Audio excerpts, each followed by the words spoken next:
حضرت ابو بکر صدیق رضی اللہ عنہ۔ حضرت ابو بکر صدیق رضی اللہ عنہ اور آپ کا خاندان۔ آپ رضی اللہ عنہ کا اصل نام عبد الکعبہ تھا۔ اسلام لانے کے بعد حضور صلی اللہ علیہ وسلم نے عبداللہ رکھ دیا۔ ابو بکر کنیت اور صدیق لقب تھا۔ باپ کا نام عثمان تھا اور کنیت ابو قحافہ تھی، مگر اس زمانے کے دستور کے مطابق کنیت کی زیادہ مشہور تھی۔ ماں کا نام سلمہ تھا، مگر وہ بھی اپنی کنیت ام الخیر سے زیادہ پکاری جاتی تھی۔ دونوں قریش کی ایک شاخ بنی تمیم سے تعلق رکھتے تھے۔ حضرت ابو بکر صدیق رضی اللہ عنہ سے 6 پشت پیچھے کی طرف قریش میں کسی کے دادا کا نام مرہ تھا۔ مرہ پر پہنچ کر آپ رضی اللہ عنہ اور حضور صلی اللہ علیہ وسلم کا شجرہ نسب مل جاتا ہے۔ اسلام سے پہلے کے حالات: آپ رضی اللہ عنہ کی پیدائش 573 عیسوی میں ہوئی۔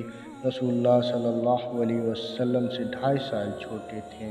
شروع سے ہی لکھنا پڑھنا سیکھ لیا تھا۔ ذہن بہت اچھا تھا۔ فصاحت و بلاغت میں کمال رکھتے تھے۔ گفتگو جچی تلی اور ایسی عمدہ ہوتی کہ سننے والا بہت اثر لیتا۔ شعر و شاعری سے بھی دلچسپی تھی۔ علم انساب، لوگوں کے خاندان اور قبیلے کا علم تفصیلی طور پر جاننا کے ماہر تھے۔ یہ ایک بہت بڑا علمی مرتبہ تھا جو آپ رضی اللہ عنہ کے خاندان میں چلا آ رہا تھا۔ اس علم کو حضرت ابو بکر صدیق رضی اللہ عنہ نے محنت کر کے اور زیادہ وسیع کر لیا تھا۔ اسلام سے پہلے جاہلیت میں پرہیزگاری، رحم دلی، سچائی اور امانت داری میں مشہور ہو چکے تھے۔ قاتلوں کی رقمیں اور مال جو وہ اپنی جان بچانے کی خاطر مقتول کے بیوی بچوں کے لیے قبیلے میں لے کر آتے، آپ رضی اللہ عنہ ہی کے پاس جمع ہوتی۔ آپ رضی اللہ عنہ شروع ہی سے نرم دل تھے، کسی کی تکلیف نہیں دیکھ سکتے تھے۔ بغیر امداد اور سہارا مانگے ہر خدمت اور کام کرنے پر آمادہ ہو جاتے۔ اپنی جان پر تکلیف اٹھا کر، پیسہ خرچ کر کر، قیمتی وقت صرف کر کے لوگوں کے کام کرتے۔ اس وجہ سے ہر جگہ آپ رضی اللہ عنہ کے احسان مند موجود تھے۔ شراب سے آپ رضی اللہ عنہ نے توبہ کی ہوئی تھی۔ سودی کاروبار اور جوئے سے نفرت تھی۔ اسلام لانے کے بعد ان خوبیوں میں اور زیادہ اضافہ ہو گیا۔ قبول اسلام: آپ رضی اللہ عنہ تقریباً حضور صلی اللہ علیہ وسلم کے ہم عمر تھے اور طبیعت میں ایک حد تک یکسانی تھی۔ اپنے اس مزاج کی وجہ سے بچپن ہی میں دونوں کے درمیان محبت اور گہرے تعلقات قائم ہو گئے تھے۔ دونوں دوستی کا حق نبھاتے رہے، یہاں تک کہ اللہ تعالیٰ نے اپنے ارادے اور مشیت سے مطابق رمضان کی 25 تاریخ کو، جبکہ 6 اگست 610 عیسوی کی ایک سب سے بہتر رات تھی، اپنے بندے محمد صلی اللہ علیہ وسلم کو آخری نبوت دے کر ان پر غار حرا میں پہلی بار وحی نازل فرمائی اور حکم دیا کہ نبوت کے ان ابتدائی دنوں میں اسلام کی دعوت صرف خاص آدمیوں کو پوشیدہ طور پر دو اور اسلام کو پھیلانے کا کام شروع کر دو۔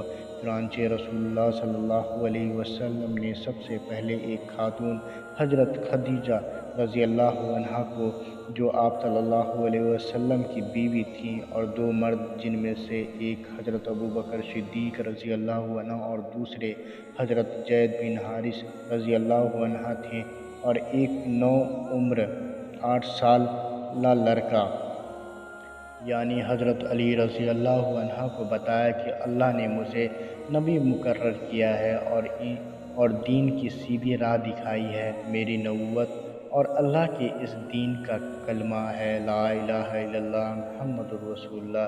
تم اگر اس کلمے پر دل سے یقین کر کے زبان سے بھی اقرار کرو گے تو مسلمان ہو جاؤ گے۔ ان چاروں خوش قسمت حضرات نے فوراً کلمے کی حقیقت کو دل سے مانا اور زبان سے پڑھ کر اقرار کیا۔ حضور صلی اللہ علیہ وسلم نے فرمایا کرتے تھے کہ میں نے اس دینی اور اسلامی کلمے کو جن لوگوں کے سامنے بھی پیش کیا، ان کے اندر کچھ نہ کچھ جھجک محسوس کی۔ سوائے ابو بکر صدیق رضی اللہ عنہ کے کہ ان کے اندر اسلام کو قبول کرتے وقت کوئی جھجک اور تردد نام کو نہ تھا۔ حضرت ابو بکر صدیق رضی اللہ عنہ کو ایمان لانے کے بعد فوراً اپنے دوستوں کا خیال آیا اور آپ رضی اللہ عنہ نے اس بات کو پسند نہیں کیا کہ ان کو اسلام کی طرف بلانے میں تھوڑی سی بھی دیر کی جائے۔ آپ رضی اللہ عنہ فوراً روانہ ہوئے اور جس ترتیب سے ان کے پاس پہنچے اور وہ ایمان لائے وہ یہ ہے: حضرت سعد بن ابی وقاص رضی اللہ عنہ، حضرت عثمان بن عفان رضی اللہ عنہ، حضرت عبید بن زید رضی اللہ عنہ اور حضرت طلحہ بن عبید اللہ رضی اللہ عنہ۔ اسی روز حضور صلی اللہ علیہ وسلم کی دعوت پر دو غلام بھی اسلام لائے، عامر رضی اللہ عنہ اور ابو فقیہ رضی اللہ عنہ، اور اس طرح مسلمان مردوں کی تعداد 9 ہو گئی۔ اس کے بعد 7 دن تک ان میں کوئی اضافہ نہیں ہوا۔ والدہ کا قبول اسلام: حضرت ابو بکر صدیق رضی اللہ عنہ نے ایک دن حضور صلی اللہ علیہ وسلم سے اجازت لے کر ایک چھوٹا سا جلسہ بلایا۔ اسلام کی خوبیاں بیان کرنے کھڑے ہوئے۔ مکے والے اس شرک کے علاوہ کوئی بات سننے کے لیے تیار نہ تھے جس میں وہ اور ان کے باپ دادا ایک زمانے سے مبتلا تھے۔ وہ غصے سے بے قابو ہو کر آپ رضی اللہ عنہ کو مارنے کے لیے چمٹ گئے۔ آپ رضی اللہ عنہ کے اپنے قبیلے کے بھی کئی آدمی جلسے میں موجود تھے جنہیں رحم آ گیا اور انہوں نے بڑی مشکل سے چھڑا کر آپ رضی اللہ عنہ کو گھر تک پہنچایا۔ ماں کو اپنے بیٹے کے جسم پر چوٹیں دیکھ کر بہت صدمہ ہوا۔ وہ اپنی ممتا سے سمجھانے لگی کہ آئندہ ایسا نہ کرنا۔ اس کے جواب میں حضرت ابو بکر صدیق رضی اللہ عنہ نے ان کو اسلام کی خوبیاں بتائیں اور کہا جو لوگ اس کو نہ مانیں گے وہ عذاب میں مبتلا ہو کر آگ میں جلیں گے۔ یہ بھی بتایا کہ جو لوگ اسلام قبول کر چکے ہیں ان کا فرض ہے کہ وہ دوسروں کو بتائیں اور انہیں اسلام کی طرف بلائیں۔ انہیں اس راستے میں تکلیف اٹھانی پڑے گی، مار کھانا پڑے گا، اور خدا ان کے دین میں مضبوطی اور اسلام میں ان کی سچائی کا امتحان ضرور لے کر رہیں گے۔ ام الخیر کے دل پر بیٹے کی ان باتوں کا اس قدر اثر ہوا کہ وہ بھی مسلمانوں کی جماعت میں شامل ہونے کے لیے تیار ہو گئی۔ دوسرے دن صبح کو آپ رضی اللہ عنہ انہیں ساتھ لے کر دار ارقم پہنچے۔ یہ ایک مخزومی قبیلے کے سردار ارقم رضی اللہ عنہ کا مکان تھا۔ یہاں روزانہ مسلمان جمع ہو جاتے تھے۔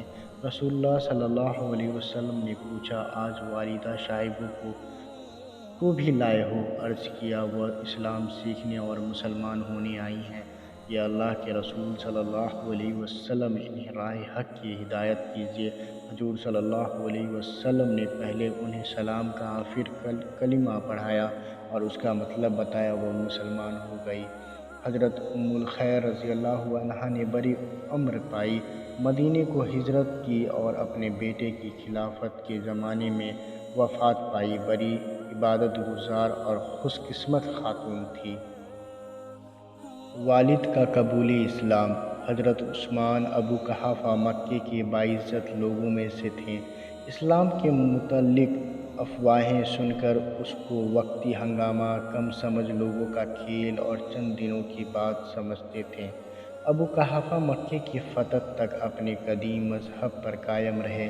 اس کے بعد حضرت ابو بکر صدیق رضی اللہ عنہ ان کے ساتھ لے کر رسول اللہ صلی اللہ علیہ وسلم کے پاس پہنچے۔ آپ صلی اللہ علیہ وسلم نے اس وقت مسجد میں تھے۔ ان پر نگاہ پڑی تو فرمایا: ان کو اس کمزوری اور مجبور میں کیوں تکلیف دی؟ مجھ سے کہا ہوتا ابو قحافہ کے پاس مجھے خود جانا چاہیے تھا۔ جب وہ قریب آ گئے تو حضور صلی اللہ علیہ وسلم احترام کے لیے کھڑے ہو گئے۔ اپنے پہلو میں بٹھا کر بڑی محبت سے ان کے سینے پر ہاتھ پھیرا اور کلمہ طیبہ پڑھوا کر مسلمان کیا۔ حضرت ابو قحافہ رضی اللہ عنہ نے لمبی عمر پائی۔ حضرت عمر رضی اللہ عنہ کے شروع دور خلافت میں ان کا انتقال ہوا۔ آخر عمر میں بینائی جاتی رہی تھی۔ شکریہ ناظرین، پھر ملتے ہیں ایک نئے ویڈیو کے ساتھ، اور چینل سبسکرائب کرنا نہ بھولیں۔ السلام علیکم۔